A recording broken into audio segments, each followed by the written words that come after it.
Welcome into what is going to be a solo and potentially abbreviated version here of five star values. Not a whole lot going on in the recruiting world right now. Obviously, we've got some commitments which are on the way. We've got some news and notes that we can touch on here and there. But on today's show, want to touch quickly on the J.J. Andrews injury, which I know has caught a lot of attention, particularly from Arkansas fans, as he's already committed to play there. Also, an in-state star for them. So a lot of talk about that injury. We'll talk about that here at the top of the show. And then we're going to talk a little bit here just about the presence of international recruits and what that has done to the cycle, in addition to the transfer portal, in addition to these G League players who are now fighting for eligibility in college basketball. What does it all mean for the recruiting cycle? How should we go forward? As it's clearly a part of the game that coaches are going to use, that coaches are going to lean on to get the best team possible. All of that right here on Five Star Values. I'm your host, James Fletcher. Thank you for tuning in. We will be back with Jamie Shaw next week. We will be talking about plenty in the NBA draft world, kind of breaking things down where we stand as we wrap towards the end of non conference play. But want to touch here at the start of the show, like I said, about J.J. Andrews and his scary injury. He ended up leaving an event being played, I believe, in Fayetteville. I know it was in the state of Arkansas, bringing some of the teams from around that state together. And he ends up taking a hard fall, leaves the game, taken in an ambulance, precautionary, it appears, to do that. But there was initially talk that it would be at least a week that he would be out because of the concussion that he was quickly diagnosed with. It turns out, though, according to his father on social media, JJ Andrews has also broken his wrist. So it will be an extended absence for Andrews, will cost him a decent chunk of his senior season here as we move towards the finish, but should not, and obviously it depends on where the fracture is, how severe, the recovery process, how it all goes from start to finish, should not necessarily impact his freshman season at Arkansas. The concern that I would have, obviously beyond just his health and getting back to 100%, is that it is his shooting wrist that he injured. That comes with more complications than just you're out for 4 to 6 weeks, whatever the healing time is, while you're in that cast, while you're in braces, whatever they put him in to stabilize it, to help the growth process. Everything you do comes down to the wrist as a jump shooter. And he is a guy who has been working to improve his jump shot. That's something that when you talk to scouts, when you talk to people in the college game, what does he need to improve at the next level to make sure that he is a multi-talented scoring wing who can get to his shot at multiple levels and really draw out a defense? It's knockdown shots. He's got to be able to get that rotation on the ball that is going to be difficult. He can't practice that for an extended amount of time. And even when it comes back, you do not want the last thing you want is to have discomfort in that wrist that develops into some kind of hitch, whether it's a delayed push with that wrist, whether it's not snapping through with it and more of a flat follow through. You do not want those things to get into his form, get into his game. And coming off of an injury is the ultimate time to do it, particularly if you try to rush back from that injury. Try to get back by the end of the regular season and make sure that you're in some of these showcase events, that you're in some of these different end of the high school season festivities. So I would just caution him, caution those around him. Take your time. Yes, it's unfortunate that this injury happened, but there's too much on the line, particularly with that wrist and the importance of it to his next steps as a basketball player, to mess around with it, to risk creating a bad habit that is going to be difficult to undo throughout his time at Arkansas and throughout the rest of his time playing basketball at every level. That kind of wraps up our injury update portion of the show here. Wanted to make sure to touch on that because I do think it's very important with that shooting wrist. That is just such an important part of his development moving forward, is to make sure that not only is it healthy, but that he takes positive strides in what he does with that motion, rather than have a setback to that part of his game. The rest of today's show, I do want to talk, though, about the international recruits which have infiltrated college basketball, the G League recruits, which are now a big topic of discussion, and then the transfer portal a little bit, because we're seeing across the recruiting landscape, yes, there are plenty of players who are committed to schools, JJ Andrews among them. We've talked also in past weeks about some of the guys who are starting to commit to their schools more and more. We're getting these over the course of the last month or so, but it does appear to be a later cycle than we've had in past seasons. And that has a lot of factors that go into it. The obvious one being the transfer portal. Teams are hesitant to bring in a full size recruiting class, sign all of these guys with roster limits that are in place, and with the knowledge that there's probably going to be an All-American who enters the transfer portal at the end of the season. This past year, there were two of them. You had PJ Haggerty and Yaxel Lindeborg both go into the transfer portal and land at new spots. So do you want to take yourself out of the running for an established senior at a position of need who was the best at that position the previous season because you took a 4-star fringe top 100 player in a class?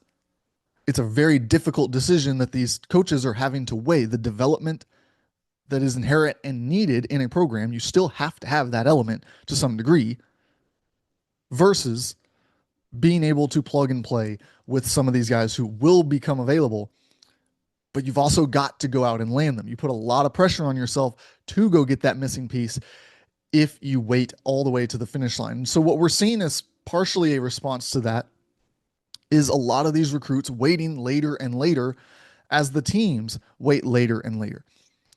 Because these players are starting to understand that if a team misses out, if a team feels like they now have a better understanding of the position, and there's not a lot there in the transfer portal, not going to be a lot there, well, suddenly your value might go up. So yes, there's a risk that your value goes down because the big teams fill those slots through the transfer portal. But you've got this open window here where you can increase your value depending on how things fall. You've also just got a better vetting process, I think. There's more options out there. And that's where the international recruits come in. That's where the G League recruits are starting to come in. Now, the G League recruiting, very controversial, and I fully understand the idea that these guys played professionally, and the more of them make this leap, the more against it I actually lean. I've talked about it previously on shows that I was not super against the London Johnson one, as he was a guy who went from high school to the G League Ignite program and was stranded there. He did not get the traditional path towards the NBA. He was supposed to spend his senior year of high school on the G League Ignite program, and then his freshman season, what would have been his freshman season in college, to again prepare for the NBA. Rather than that opportunity, his first season was spent on the G League Ignite program, which was a disaster. And then the program folded. And because he was not at the time considered a college basketball player, even though he was coming from his high school senior season, he was not thought to be eligible because he had already played professionally. And so he was assigned to a G League team somewhere across the league and was told to play there with guys who are older than him, fighting for their careers. Just a horrendous environment for him to develop in any way as a basketball player. And so it always was the logical move then, not now, but back then, to allow those players in that specific situation to make the move from the G League Ignite program to college basketball. That would have cleared things up significantly because the Ignite program was specifically designated for these players. That would have been the key to solving all of this. But they didn't do that. They waited. And so after another year passed and coaches decided to test it and try out this method, the NCAA folded quickly, gave eligibility to these players, which I think, again, some of them had a very legitimate case. Those who came from the G League Ignite program should have been allowed straight out of that situation to participate. But because of this gap year, they have gone across the G League. They've been spread out across different teams. If we're looking out for what's best for them, yes, they should be allowed back into college basketball. But it sets a weird precedent. I've seen a lot of concern that you're going to eventually have guys who have played college basketball before, but had another year of eligibility left. Their career's not going so well. They're in the G League. Can they come back? That I do think is different because they have declared for the NBA draft. These players who we are speaking about, and even TJ Clark, the latest one, there's been a few others who have tested this water as well. None of them have declared for the NBA draft. That is important because it is paperwork. It is an actual contract that rules them ineligible moving forward.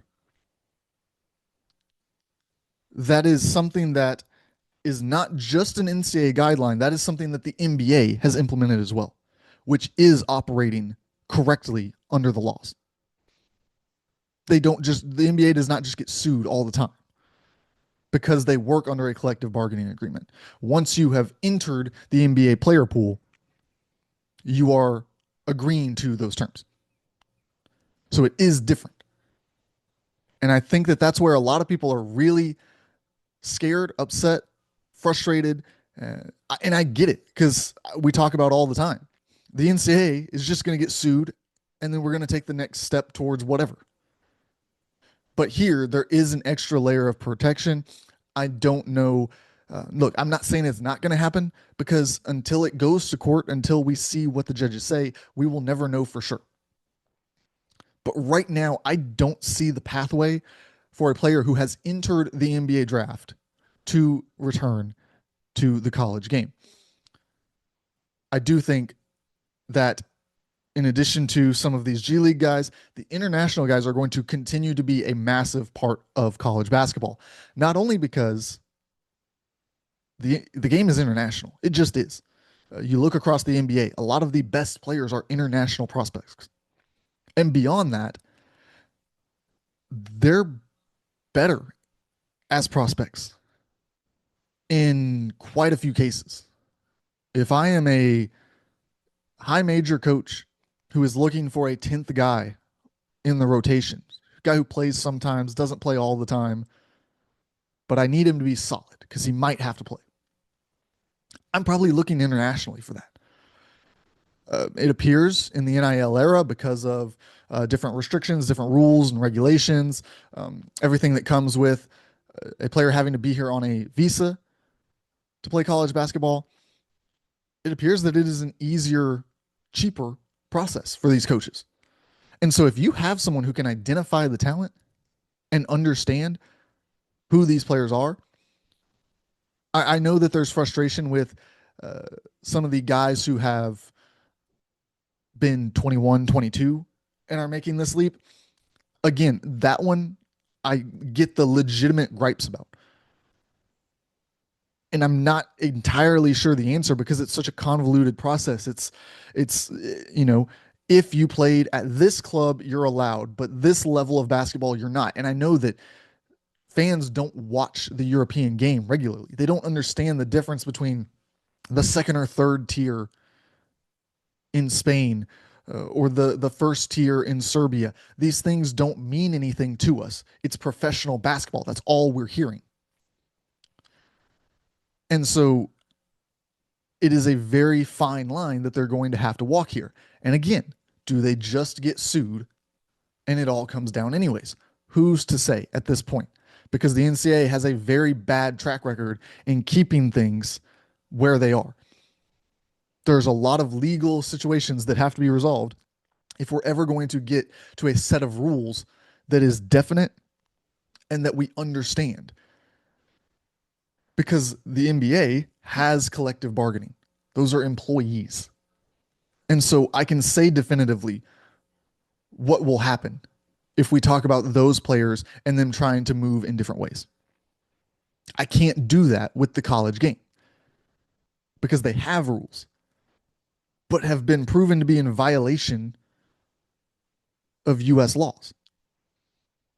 And so lawyers continue to come in and just wipe the floor with them. So it's really difficult to see where this goes next. I love the addition of these international prospects, particularly the young ones. These who are either college freshman age or have not played at a high level overseas, love bringing them in because one of the big complaints that we've had in the NBA draft community over the past who knows how many years is that we don't get to see a comparable competition between the international prospects and the players in college basketball. Because we know what college basketball looks like. We know how those stats translate. We know how the performance, what it looks like on the court translates to. Overseas, though, you might have an 18-year-old kid who everyone is saying this guy is super talented, but he's playing on a team that is also super talented. Right? He could be playing for the champions in Europe, a bunch of 30-year-old men. So he only plays 10 minutes a game. He averages 5 points, 2 rebounds. How am I supposed to compare that to a guy who's on the ball for 38 minutes a game in the US playing college? Bringing more and more of these guys over, it regulates the entire draft prospect pool. And it makes it very interesting to see how these guys all line up, in addition to all the benefits that I talked about for the coaches, for these players to be in the US, to start acclimating to the culture, to start acclimating to the basketball rules, because it is a change. There are different rules in FIBA competition than there are in college basketball or the NBA. And so there is an adjustment period. We heard recently the Louisville coach, Pat Kelsey, talk about Sanandra Frew, their center coming over from Europe, and how he committed a lane violation. And it was just if you're a college basketball fan, an inexcusable mental error. How could he do that? Well, in Europe, what he did is allowed. It was not a violation 6 months ago when he was playing basketball. So those are the types of things that I think are very beneficial to the players. The coaches get big benefit from it as well, being able to fill holes in their roster, particularly because these international guys tend to drop later in the cycle after the transfer portal. So you get your recruits, you get your transfer additions, and then you fill the gaps with international guys. I think that it's added a new wrinkle that can benefit everyone. We've just got to get it sorted out so that fans view it as a plus instead of another confusing element that they're frustrated with, that they just don't want to be part of anymore. That does it here for today's episode of 5-Star Values. Thank you for tuning in. Again, on Thursday, we will have our normal show. Back on Tuesday with Jamie Shaw to talk all things NBA draft right here on 5-Star Values, a branch of 3 True Values. Thanks for tuning in.